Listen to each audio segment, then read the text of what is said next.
This is Mr. Beck Does Your Homework. This is physics homework number 11, question number 12. It's getting more complicated now. It says two blocks are arranged at the end of a massless string as shown in the figure. The system starts from rest. Well, starts from rest, that tells me that my initial velocity is going to be 0. When the 1.8 kilogram mass has fallen through 0.338 meters, so when this has moved 0.338 meters, well, this one also will be 0.338 meters. So let me say that my displacement is 0.338 meters.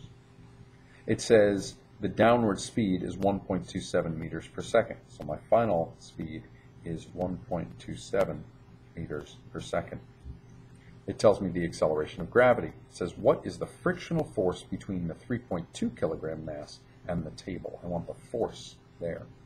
Well, very complicated here. I'm not going to be able to do anything unless I know the acceleration of these blocks.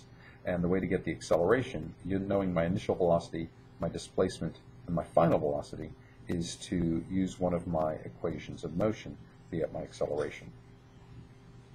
So to get my acceleration of the whole system, of both blocks together, I know that v squared equals v0 squared plus twice my acceleration times my distance. So my v0 is 0. So my final velocity squared, so for me 1.27 squared is going to equal twice my acceleration times this distance, 0.338.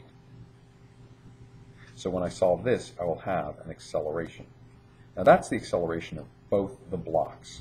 So now I've got to do more about the whole system. So let's see. For this block, I've got a force of gravity down. I've got a force of tension in this direction. I've got a normal force heading straight up, and I've got some friction acting in this direction.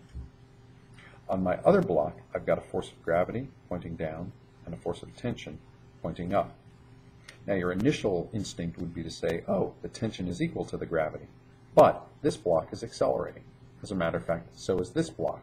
So if this block is accelerating, I know that this tension must be greater than the friction. And if this block is accelerating, I know that gravity must be greater than the tension. So I've got a big mess here.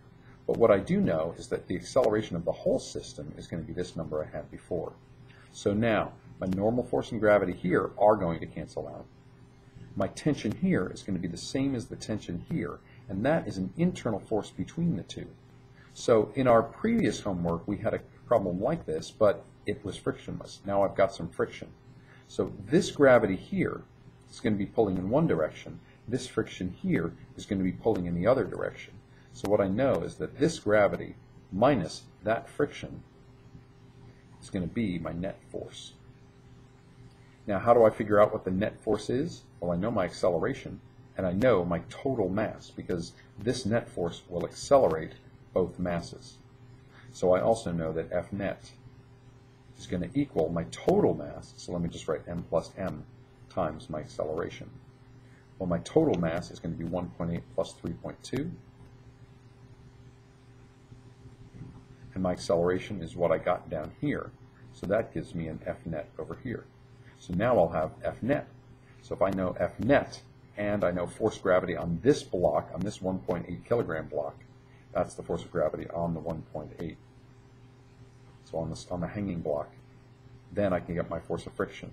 So if Fg minus Ff equals F net, and I want friction by itself, then I can say that my force of friction, move it over here, subtract F net, is going to be Fg minus F net. So gravity is going to be mg is going to be 1.8 times 9.8, and my net force is going to be what I had up here. And that will give me the force of friction on the block.